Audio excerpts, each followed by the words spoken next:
చదువు వస్తే ఉన్నమతి పోయిందని ఒక సామెత ఉన్నది. కొంతమంది మాటలు వింటుంటే ఆ సామెతనే యాదికొస్తున్నది. మరి లేకపోతే సీఎం పేరు మర్చిపోతారా ఎవరన్నా?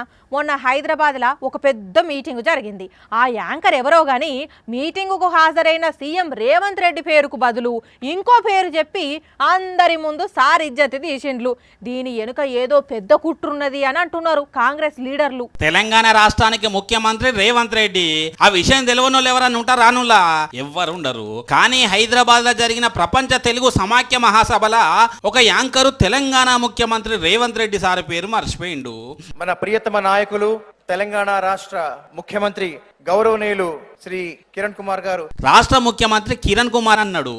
వెంటనే అక్కడ ఉన్నోళ్ళు గయ్యమని అరచడాలకు ఉలిక్కిపడి పక్కకు పోయి అక్కడ ఉన్నోళ్లను సీఎం పేరు ఏంది అని అడిగి వచ్చి అప్పుడు సీఎం రేవంత్ రెడ్డి అని చెప్పిండు. క్షమించాలి, మన ప్రియతమ నాయకులు తెలంగాణ రాష్ట్ర ముఖ్యమంత్రి వర్యులు శ్రీ రేవంత్ రెడ్డి గారు. అసలు ఏమైతున్నది? సీఎం పేరు మర్చిపోతారా ఎవరన్నా? ఇది అంత పెద్ద కుట్ర అని అంటున్నాడు కాంగ్రెస్ ఎంపీ కిరణ్ కుమార్ రెడ్డి. యాంకర్ అనేటువంటి చదువు రాదా? యాంకరింగ్ చేసే వాళ్ళకు తెలుగు రాష్ట్రాలలో ముఖ్యమంత్రి తెలియనోడు యాంకర్ కూడా అవుతాడా?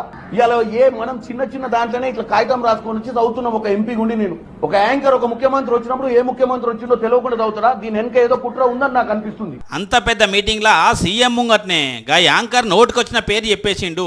యాంకరింగ్ చేసేటప్పుడు చీఫ్ గెస్టులు విఐపీలు ఎవరెవరు వస్తున్నారు వాళ్ళ పేర్లు పదవులు తెలిసి ఉండాలి కదా. ఇదేం పద్ధతి అని గుస్సా అవుతున్నారు కాంగ్రెస్ లీడర్లు. ఇట్లా